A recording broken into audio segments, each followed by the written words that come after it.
Hey, how you doing, everybody? As always, this is JD Lewis with Untamed Conversations. I know I've had a few weeks with just doing these episodes myself. Today, I have a special guest. This is my friend Kathryn. I'm going to let her introduce herself and kind of get into how we met, and we'll go from there. All right, can't wait. So, yes, my name is Kathryn, and we met, oh my God, probably, I'll just say 10 years. That's like an easy one. But definitely have seen, your life change a lot and a lot for the better. And so we met through something that, we could get into if we wanted to talk about it, which is a dating app. And it was a very nice date. So, thank you for that. And there's a lot that, can go wrong and does go wrong in those. And you were cool. So yeah, but I appreciate that. I mean, I would say, and obviously, full disclosure, I think we got along very well. I just think it was, I guess you could say, the wrong time. I mean, we were both kind of going through different things, but we seemed to get along great. I mean, we always had fun. No awkwardness, which you get with dating apps and shit like right. that. Well, you're very good at saying exactly what you think, which I think is a problem with a lot of people, men and women. So it was very upfront.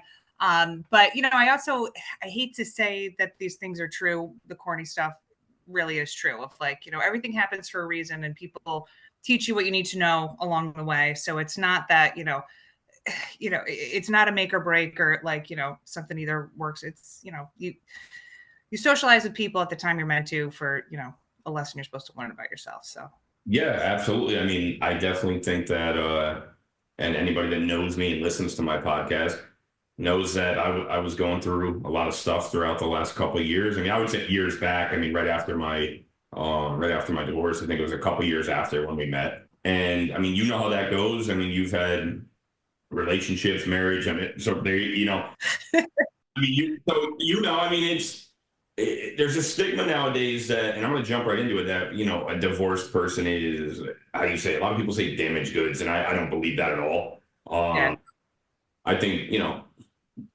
being divorced, you have kids. I mean, yeah, it's rough. I mean, a lot of people are like, okay, those aren't, I want my own kids. Those aren't my kids. I don't want to be a stepmom. I don't want to be a stepdad. I think, but when it comes to kind of like our age and getting, I don't want to say older in life, that really hurts. no, it's true.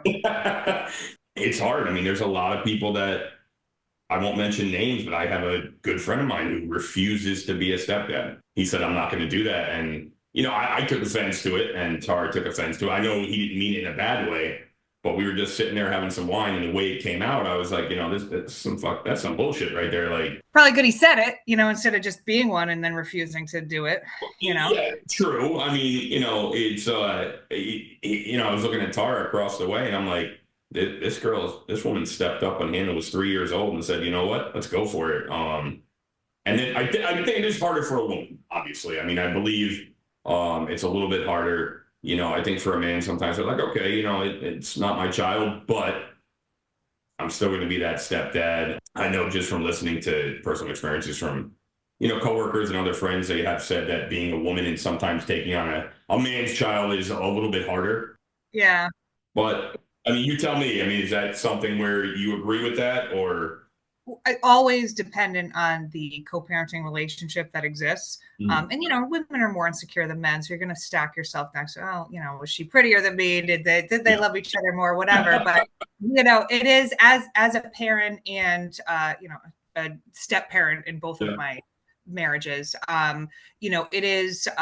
But I had kids that were siblings of that Yeah. stepchild, so it was a little bit more like easily melded. But it's a totally different role. And you could even like call it a thankless job, because you have to invest like as much as you would in your own kids, because that's what the family is. However, you never are the mom, and the stepdad never is the dad, unless like nobody comes back around, you adopt, whatever, there's those situations. But it is something that you have to do out of pure care and concern for that child. You cannot do it any other way. No, it's that, and that makes perfect sense. I mean, and it's funny. I'm going back to kind of what you said a second ago, where you're thinking, like, hypothetically, who's more attracted, or was he more attracted to her? Or her? Last weekend I was at a party, my ex-wife and my wife standing next to me, both giving me a hug, and I'm like mind blown. I'm like, people look at this and be like, huh. It's Um, unreal. Yeah. yeah, I mean, and that doesn't happen often, but I'll take it, and I'll enjoy it when I can. I mean, obviously. My daughter's mother and I still have our spats and argue, which I think everybody does. I mean, Yeah. nothing's going to be perfect, but you make it work.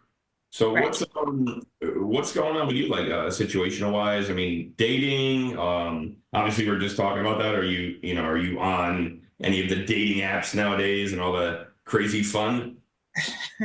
I have an app, and sometimes I wonder if I just use it to drive myself nuts, or if I want to give myself a heads up of what's really out there and prepare myself, or if I'm just bored, whatever. But whatever it is, it's not great. But I wouldn't even say that I'm dating. I had a friend. She got divorced only once, not twice like me, and there was probably 7, 8 years where she would tell me every time we talked that no, I'm done with people. I don't need a partner. I don't need to hook Yeah. up with anybody. I don't Mhm. need to, get sweet nothings, phone calls, nothing. And I said, like, well, that's kind of extreme because I was just marrying anybody. And so and she did do that for a while. And then she had a relationship that was, very close. And I think they lived together. But it wasn't built on like a need for somebody in any way. And so now that I'm at a point where not only do I not need somebody, but I don't know that I could deal with somebody. It's a weird spot. So I don't even know. I don't even know if I would say like I go on dates for like the It's free. practice. No, I'm just kidding. Okay. I For the said free it's food. free day. I can't even eat food anymore, and that's why I was shoving my face before we turned this on because I have a very regimented Yeah. diet, which is great. But yeah, no, the food is wasted. I just sit with a seltzer, and that's enough for me. But anyhow, No, I said there's nothing wrong with that. I mean, it's hard nowadays, and like you were just saying about your friend, I will say, I feel like I've talked to a lot of friends, men, women. I think the physical touch, the physical aspect of it is hard not to have that all the time. I know for me at one point it was like, but then once I was like, you know what, it's been 5, 6, 7, 8 months. I'm like, okay, it's not that bad. I mean, and you teach yourself and you learn, but I mean, it's not easy. I mean, I don't think anybody wants to be alone, but I mean, I yeah. also get it. You have to find the right person. You don't invest all this time and then say, shit, here we go again. Well, right. Or if they just like I wouldn't even say that it's because of high standards or anything, but you just start to know at our age of like, ugh, that would annoy me about this person. I can't deal with it. And it's not like a deal breaker, like, I just already know like the people that I want to be around and the people I don't. And if I have to force myself to get excited to like want to spend time with you, that I'm not the one for you, you're not the one for me.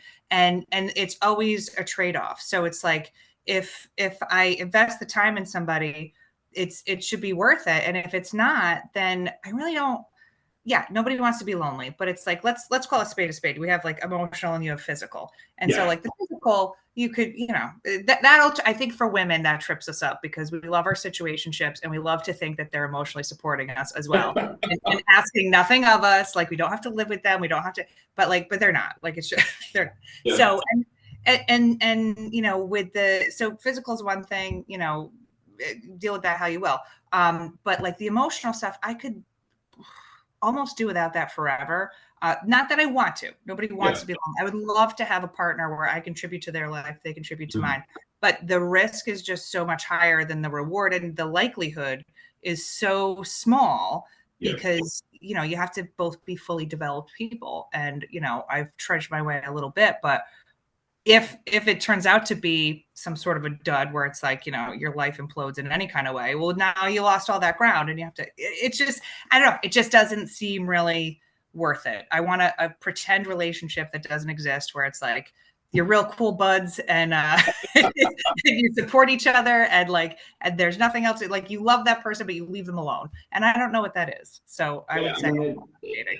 I think honestly, I think that's a great explanation. I think nowadays in this day and age too, it's a lot of people are not sure exactly what they want, and I've just watching my friends date. I knock on wood and pray to God every day. I'm just like I'm very blessed with what I found and what I'm doing. But when I was going through the dating phase too, I mean, it's difficult. I mean, it is. Depressing.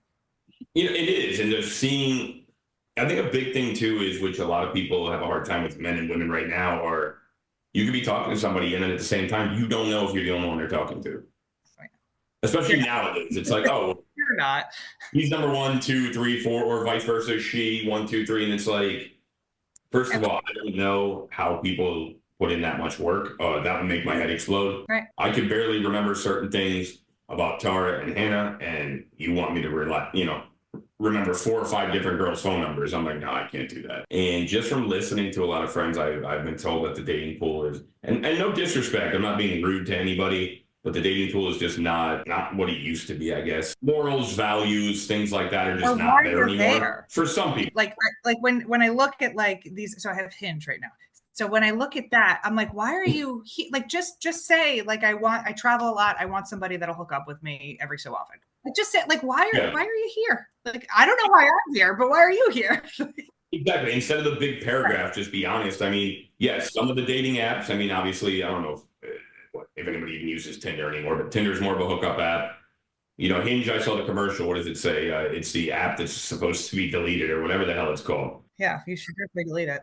I have a friend that's deleted it, put it on, deleted it, put it on, like 4 or 5, 6 different times. I just think it comes full circle. You're like, all right, maybe I am, all right by myself right now.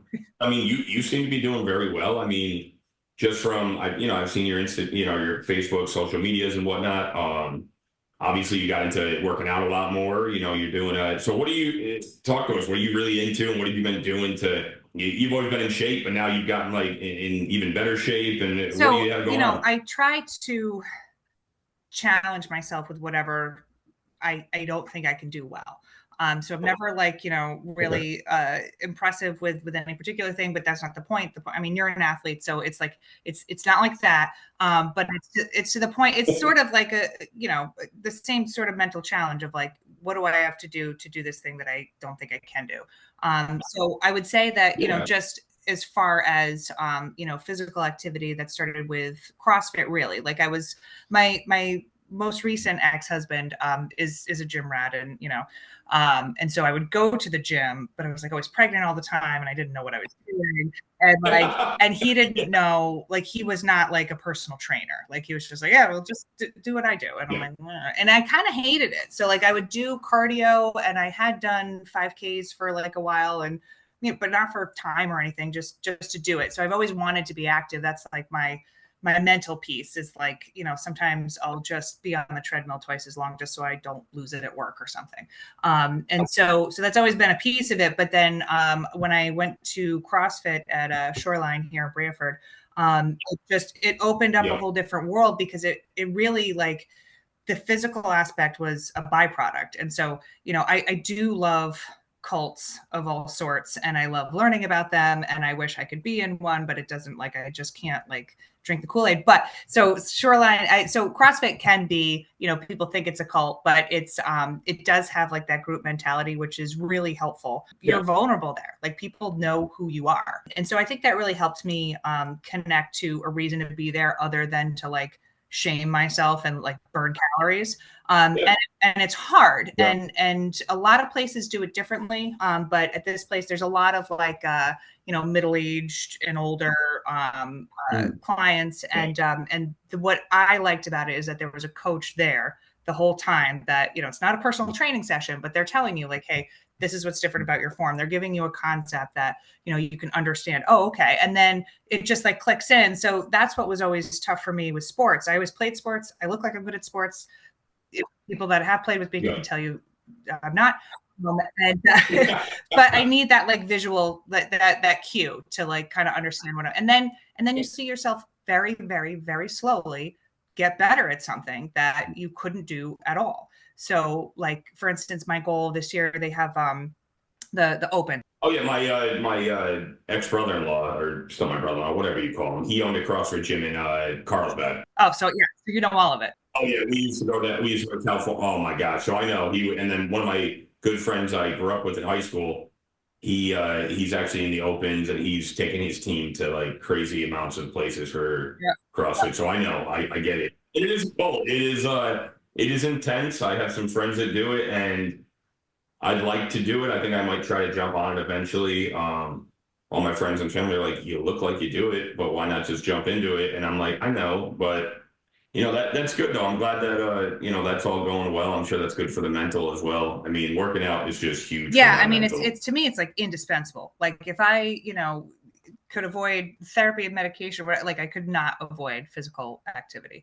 And I Yeah, actually am not absolutely. doing CrossFit right now. I'm taking most people I know that have done it effectively for a long time. I've taken a little break, and so right now I'm really just focusing on like my own processes, like for myself. So Yeah. I'm doing like more weights and nutrition that I'm not really following. Um, but so yeah, so that's, I mean, part of it is a challenge, part of it is to learn. But the biggest reason is to be healthy and to be able to, walk uphill with my kids in 30 years. Yeah, I mean that's the biggest thing for me. I mean, I got to a bigger point at one point. I mean, you've known me a long time. I've always been in shape, and then I kind of like there was a year where I let myself go, and I got Yeah. really pissed at myself and just snapped my finger and destroyed that. I'm like, all right, that's Yeah. not happening again. So it's good. I mean, working out is great. I mean, let me ask you. I mean, with what you're doing now, I mean, what are your plans for the next couple of years? I mean, do you have any big goals that you Like want to crush, or what's career your wise. just in general? Let's say, yeah, career wise. Yeah, What I do mean, you? and that's kind of what's tough too, because if you don't know what you're shooting for, how are you going to get close to it? So my career is, I find it very interesting, and I think what's cool about it is that I have no business really being in it. So, and then it's just a challenge of like, am I going to learn enough to contribute here? Yeah. So I started filing papers for minimum wage probably in 2017, and just like Mhm. sorting through DOT medical stuff, and then slowly I started to learn like, all right, what do we actually do here? Who does it? How do we do it?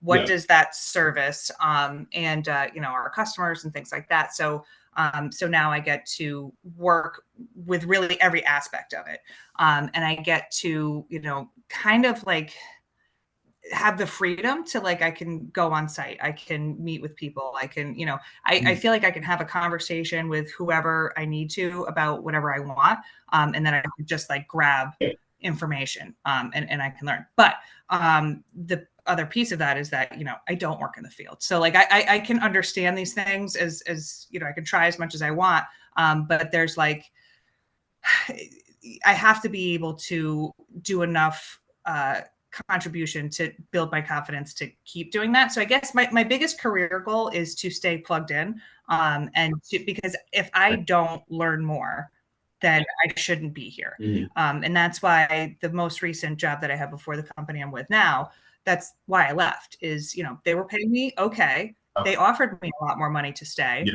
The job was completely different from what really I was hired for. But I mean, it wasn't stressful. It just wasn't what I was hired for, and I wasn't learning anything. I was like, filling the need for this one thing that they needed somebody to do, and that was it. Yeah. And so Yeah. I work in fiber, and the industry is huge. Like you could spend years just like going through it. It affects everything.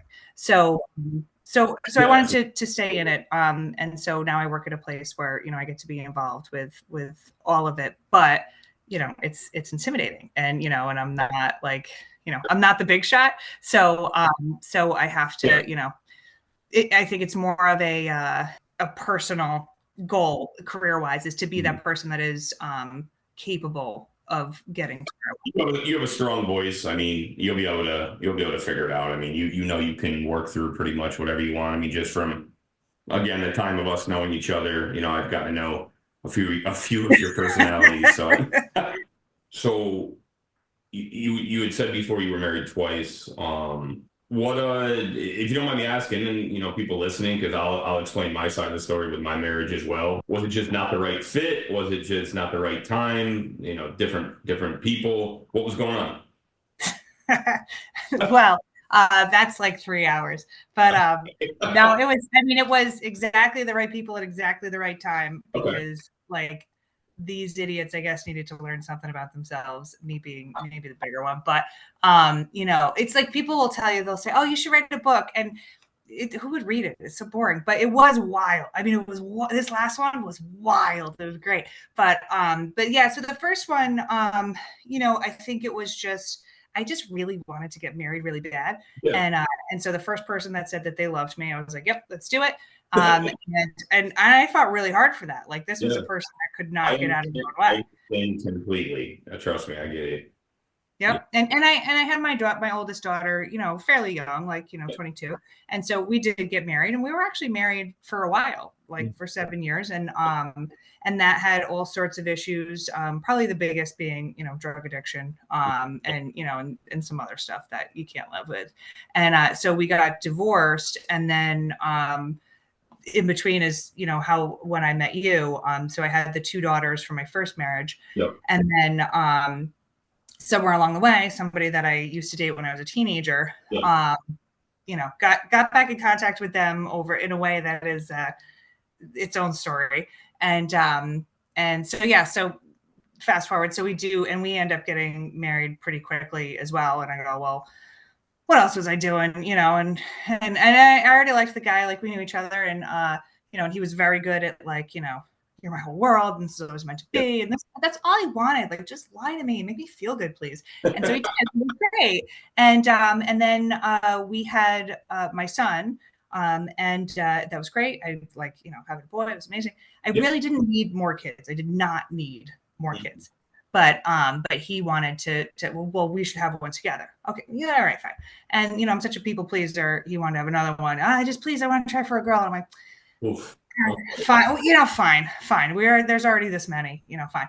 And then the reason that one ended, I think it was just by the grace of God, because my life is 180 degrees different today than it was or would have been had we stayed married.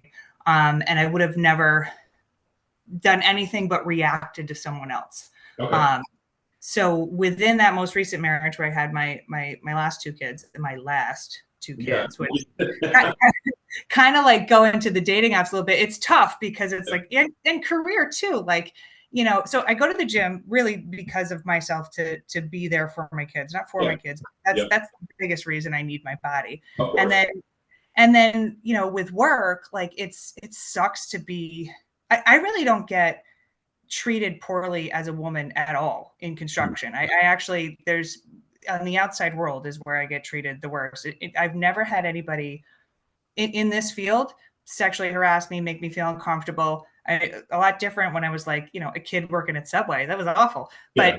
But for being a female, it's actually, I think, growing in a big way that people don't often recognize. Like one of our owners is a woman, and one of the people that we work with for our biggest customer is a woman. The mother part is what's tough. Yeah, no, absolutely. So, kind of talking about your relationships, let's, if you don't mind, I have a lot of, listeners, followers and whatnot right now, which is, it's a blessing. Female male ratio is really good.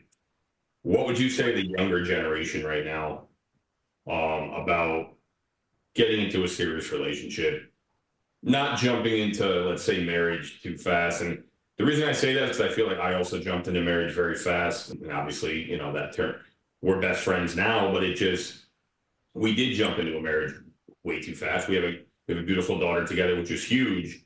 But what's your advice to the young girls out there now? Let's say your daughter's, obviously your daughter's younger still, but like we have daughters.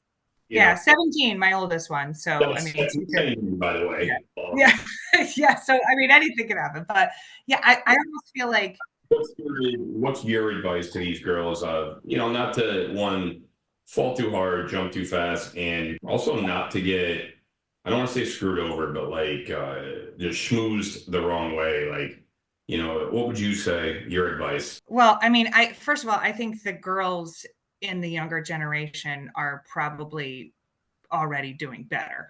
Like I came from a place that I think was more rooted in, like, kids like growing up in the 80s, and like you want to just form that, like, not white picket fence, but like, like a regular family life, and buy a house, have kids, right. Right. I mean, the American dream, I guess you call it. Right. And that was also, in my family, like, parents and upwards, it was a culture of like, you don't talk about certain things, like, just, it is what we say it is, and it's fine. So, when you have somebody that has like, a raging personality disorder or something, it's like, nah, they just accept that because that's the mom, that's the dad, and that's how we roll.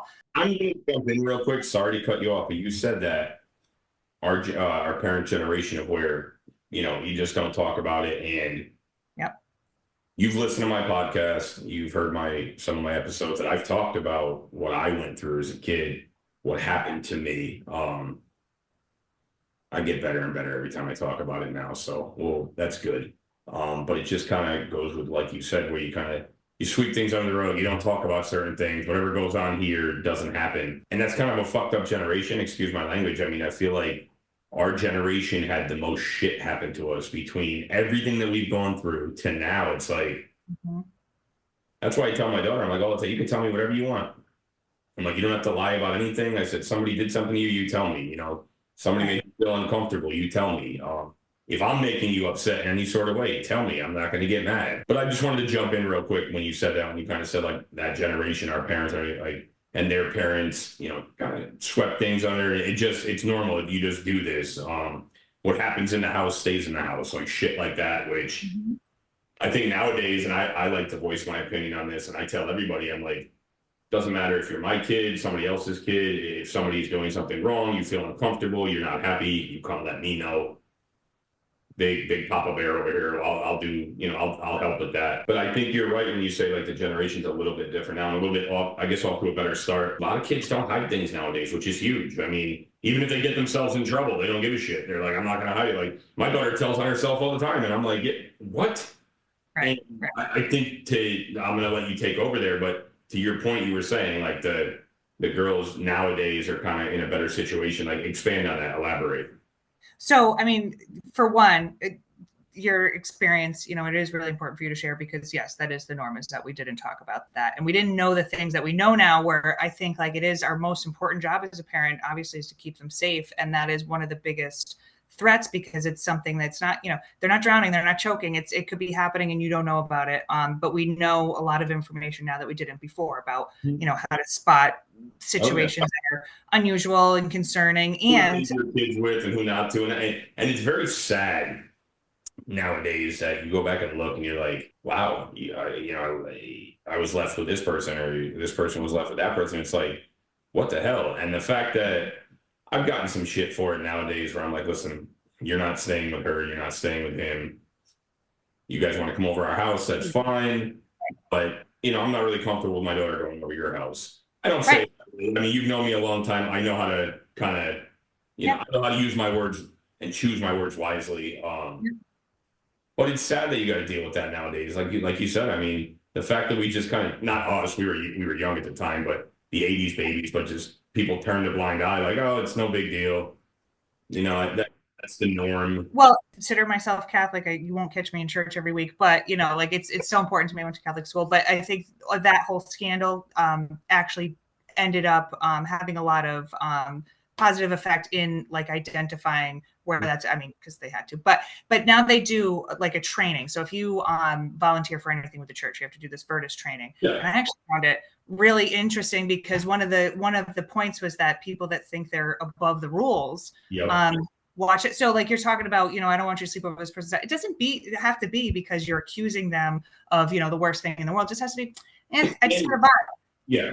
Yeah. And you can do that. And I think that we didn't know that before, or people felt like they shouldn't. Like anytime, like and same with dating, whatever. Like if I just get kind of like the ick, Yeah. you don't have to associate any deeper than that. And I think you're 100% right. I will say, on the guy's behalf nowadays, and I speak for myself because obviously you know me, I'm not really like that.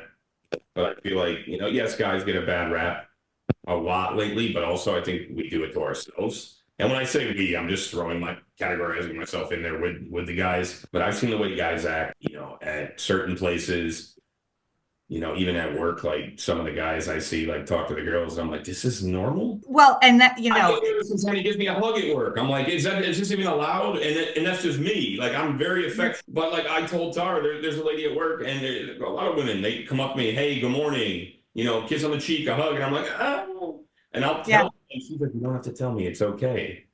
Also, I'm like, but not even that. I'm just like, is this even like, is this normal? You don't know. It's Right. weird to have to feel that way.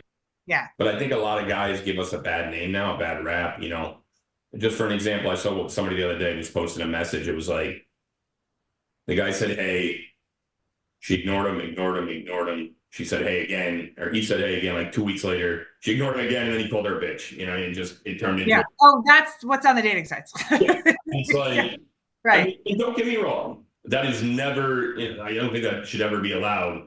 But I at least give common courtesy if I'm not into somebody, which, when I was on the dating apps, I'd be like, listen, I appreciate it, but no, thank you. Well, I mean, we still would like a you're beautiful and not a handsome guy. Well, that's, You can send it it. a lot to just say no. Like, oh, you know what? No, thank you. You want to go on a date? No, thank you.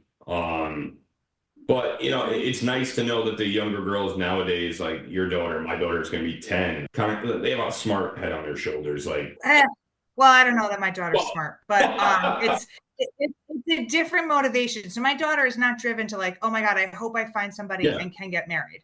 I think that I do think that she has more autonomy, Mhm. but less awareness about the world because of that whole COVID generation. I mean, she's like the COVID graduating high school That's class. So craziness. Yeah, that was obviously Hannah was in grammar school. She still is. She's going into fifth grade. But it's like taking her to school with a mask on. I'm like, what the fuck? Like right, that right. generation in high school. I had my buddy's son who his senior year of football got canceled because of that. It's like those are things that just sometimes don't come back. You know what I mean? Like Right, really right. mess you up. And I feel like the COVID kids had a lot of stress. I mean, we thought we had it hard in high school. It's like, okay, which beer are we going to drink on a Friday night to not like, I didn't even want to drink when I first was like when I was a senior in high school, like we used to go to, I always went to parties. I never really drank.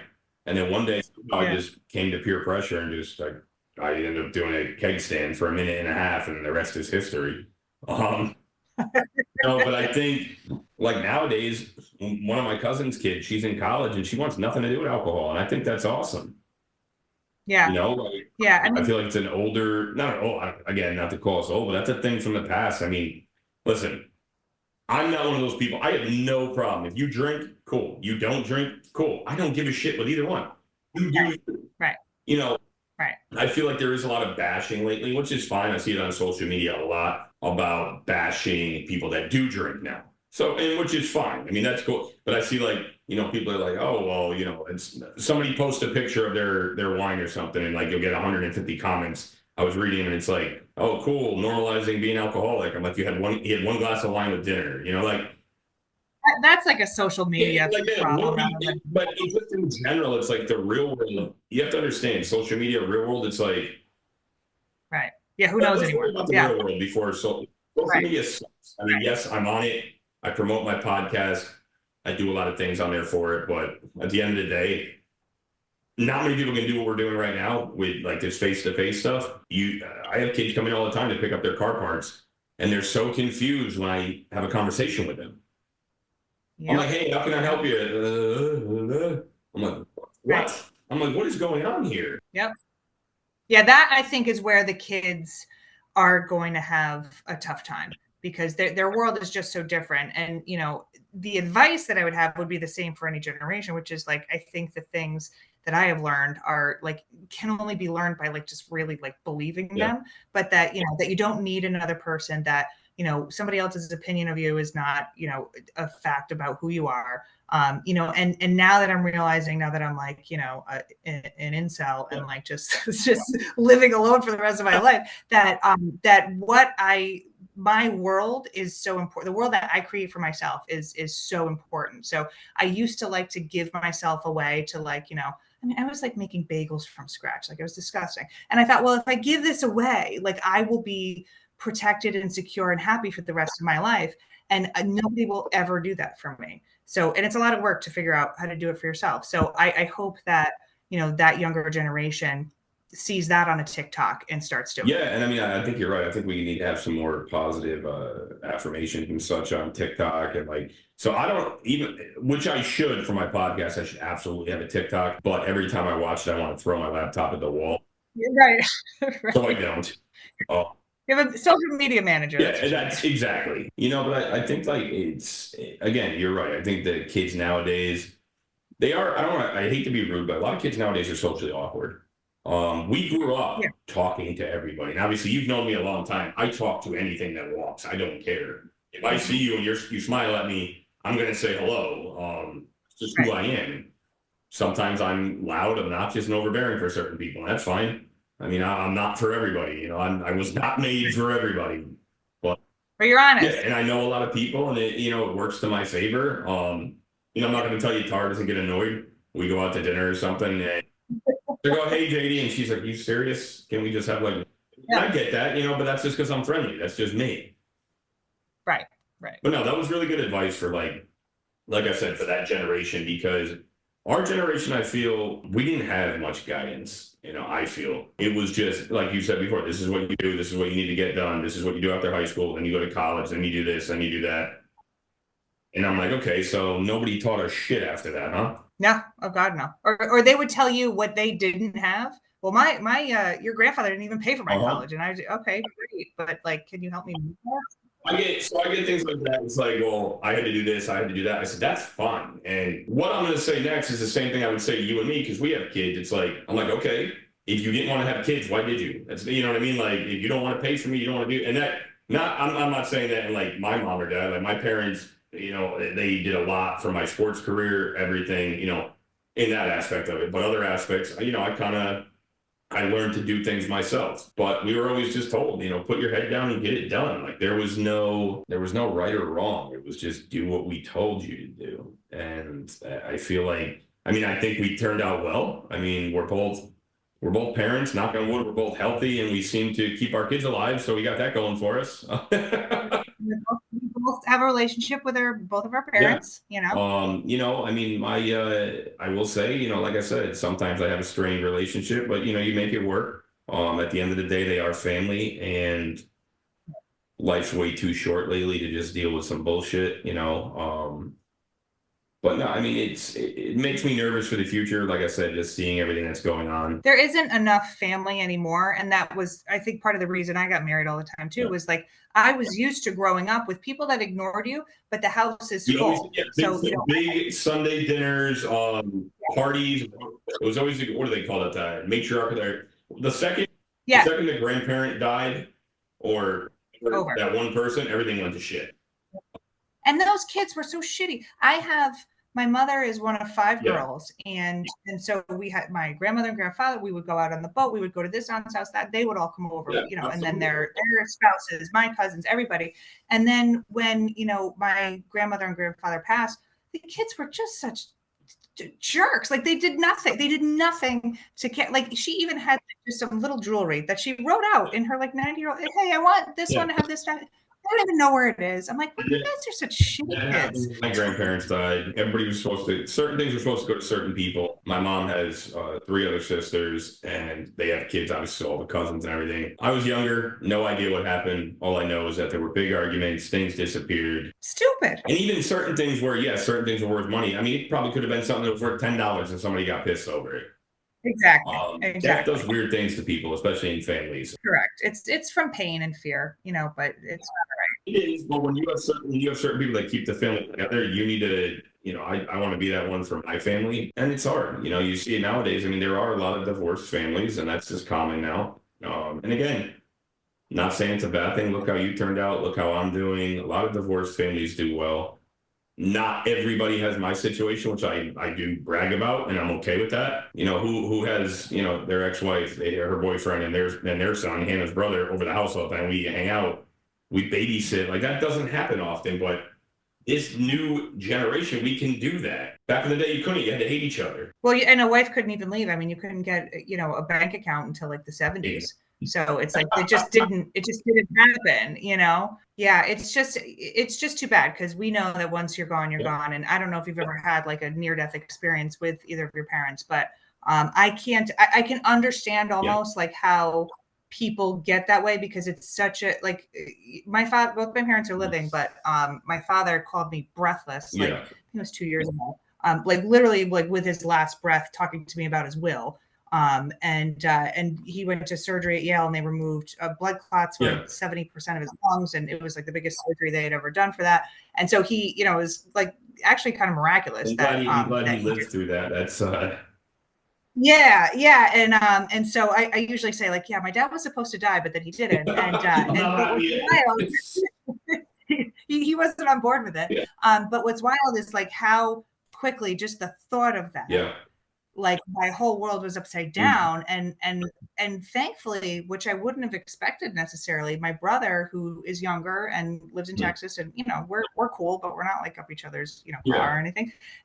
He was Mhm. amazing. Like, and we have a half brother that's almost our mother's Yeah. age, and he was, and we were like all in a group chat. Like, it was, it was really kind of like a comforting surprise Yeah. that like that can happen.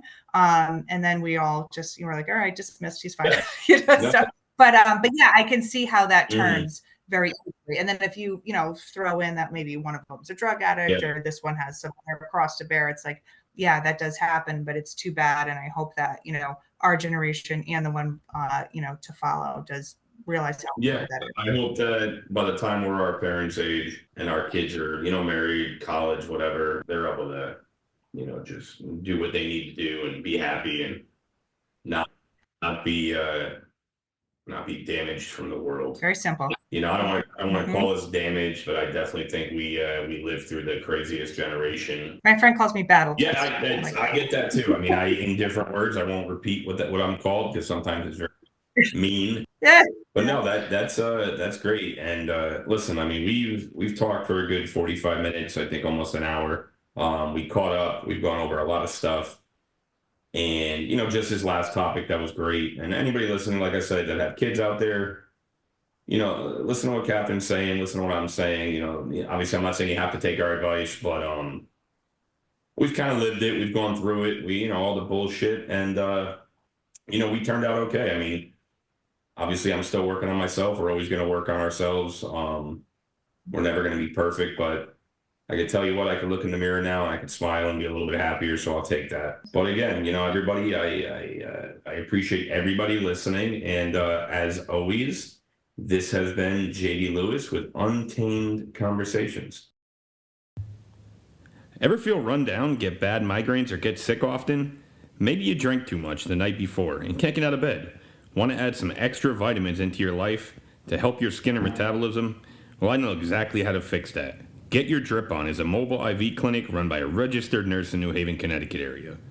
She will come to your house and literally hook you up. Talk about convenience. She will hook you up with the fluids you need to give yourself that extra kick. Get Your Drip On offers IV fluid bags of immunity boosting, energy, weight loss, hangover cure, skin repair, performance, and recovery. Call Get Your Drip On at 475-209-3409 or message on Instagram at Get Your Drip On to book an appointment now.